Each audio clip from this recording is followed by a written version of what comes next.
Bonjour à tous et bienvenue sur Crypto Flash, la chaîne de l'actualité crypto. Aujourd'hui, on va faire le bilan de la première journée de trading des ETF Spot Ether, mais on va aussi parler du Bitcoin avec Mt. Gox, encore une fois, de BlackRock et d'un nouveau partenariat dans la finance décentralisée. Je vais aussi vous parler de pas mal d'autres sujets liés au Bitcoin. Alors tous les jours, le meilleur de l'actualité crypto, n'hésitez pas à vous abonner, activer la cloche pour ne rien rater. Le cours des crypto-monnaies, légère baisse aujourd'hui, Bitcoin 66 000 $, moins 0,5%, Ether moins 1%, donc on constate pas tout de suite de hausse avec ces ETF, mais on rappelle pour le Bitcoin, c'est pas arrivé tout de suite, ça a mis un mois, 2 mois avant qu'on ait vraiment l'explosion du Bitcoin suite à l'introduction de l'ETF Spot Bitcoin. Alors on va passer au bilan de la première journée sur l'ETF Spot Ether, les ETF Spot Ether plutôt aux États-Unis. On a eu 1 milliard de volume, c'est beaucoup, 1 milliard, c'est clairement un lancement réussi. Après, comparé au Bitcoin, d'un point de vue market cap, on rappelle le Bitcoin il est à 1200, 1300 milliards de dollars, Ether est à 415 milliards de dollars, donc si on fait le ratio, le volume de trading de la première journée du Bitcoin, des ETF, on était à 4,6 milliards, donc on aurait dû atteindre les 1,3 milliards si on voulait être complètement proportionnel, on est à 1 milliard, donc c'est à peu près ça.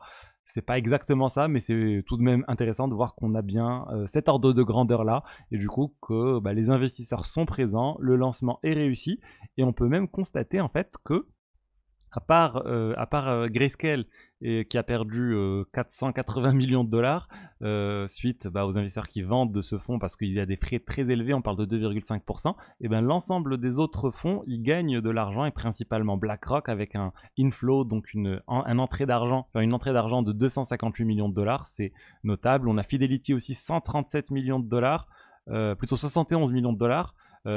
BlackRock, ils ont 266 millions. À gauche, c'était les volumes. À droite, c'est les flows. Donc, combien d'argent rentré sur l'ETF. Donc, on constate qu'il y a beaucoup d'argent frais qui rentre. Bitwise, 200 millions de dollars. Vraiment, c'est un succès. Au total, il y a 100 millions de dollars d'argent frais qui est arrivé sur l'Ether si on fait le retrait, si on fait le calcul entre outflow de Grayscale et inflow sur les autres ETF. Donc, plutôt bonne journée.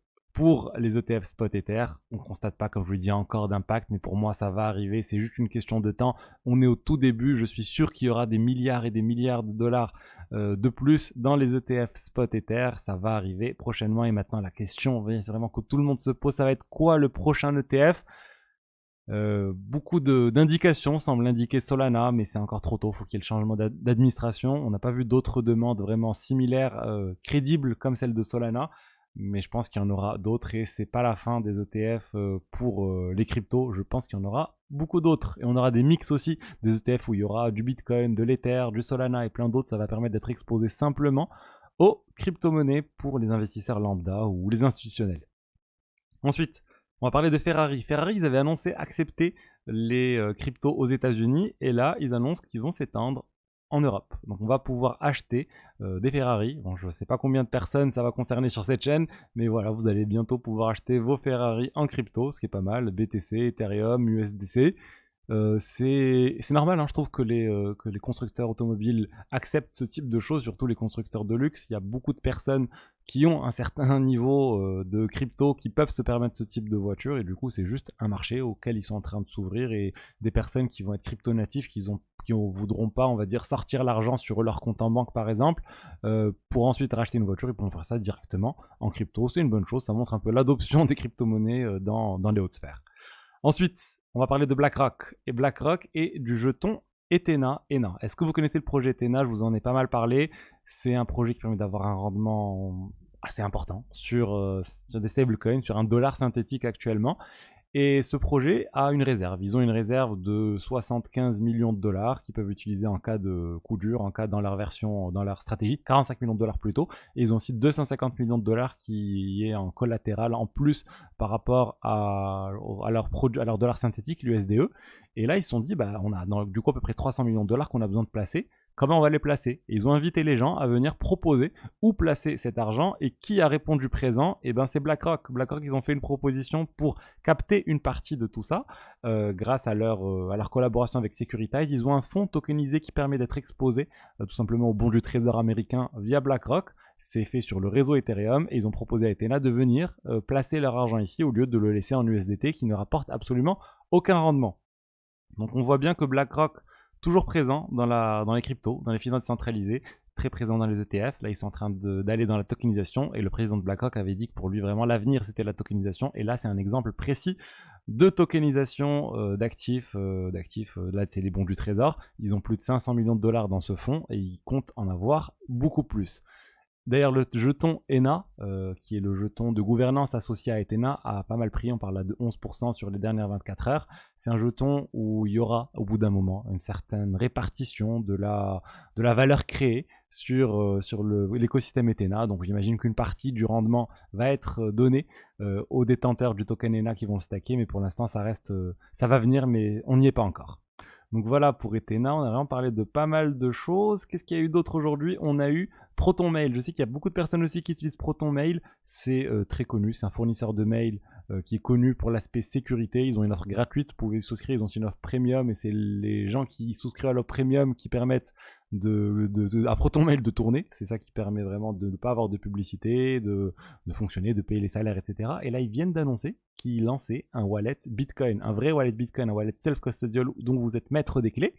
C'est plutôt pas mal, ça va être open source.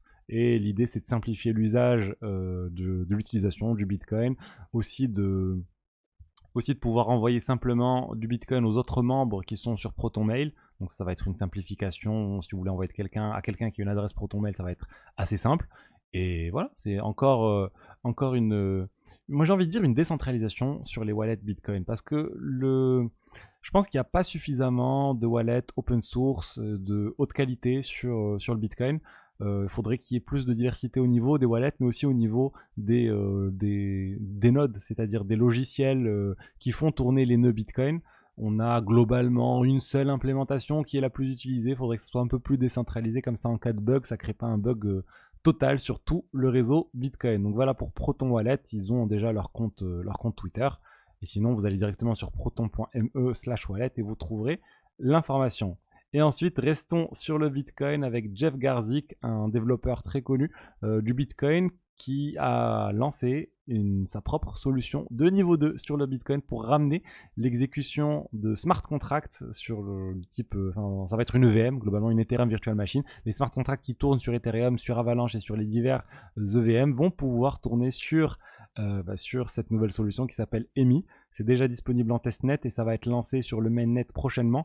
Il pousse en fait une intégration assez poussée entre les smart contracts et le réseau Bitcoin pour pouvoir faire des choses vraiment très intégrées entre le réseau Bitcoin principal et la solution niveau 2 qui va faire tourner les smart contracts. Donc on va voir ce que ça va donner, mais on imagine accéder aux transactions qui ont lieu sur le réseau Bitcoin, envoyer de l'argent directement sur la couche de niveau 1, du coup sur le Bitcoin depuis la solution de niveau 2. On peut imaginer plein de choses. Jeff Garzik, en tout cas, il est présent depuis de très très nombreuses années dans l'écosystème Bitcoin et c'est intéressant de voir qu'il est en train de s'intéresser à ça, aux smart contracts sur Bitcoin. Tout le monde se dit que ça va finir par arriver. Il va y avoir une blockchain qui va vraiment fonctionner avec les smart contracts sur le Bitcoin. On en parle depuis une dizaine d'années maintenant, mais on n'a pas encore une adoption massive de tout ça. On a toujours le Bitcoin en termes de valeur refuge. On a aussi les ordinals maintenant. On a un peu de memecoin, mais les smart contracts, ça a du mal pour moi à démarrer et surtout à obtenir une TVL importante, plus d'1 milliard de dollars de TVL par exemple. Ça serait un cap pour la première solution de niveau 2 qui arrive à obtenir ça sur le réseau Bitcoin. On en est encore très loin. Voilà ce que je voulais vous dire aujourd'hui sur les diverses actualités. J'espère que le contenu vous a plu. Si c'est le cas, n'hésitez pas à liker, commenter, vous abonner. Je vous dis à demain pour la suite. Allez, au revoir.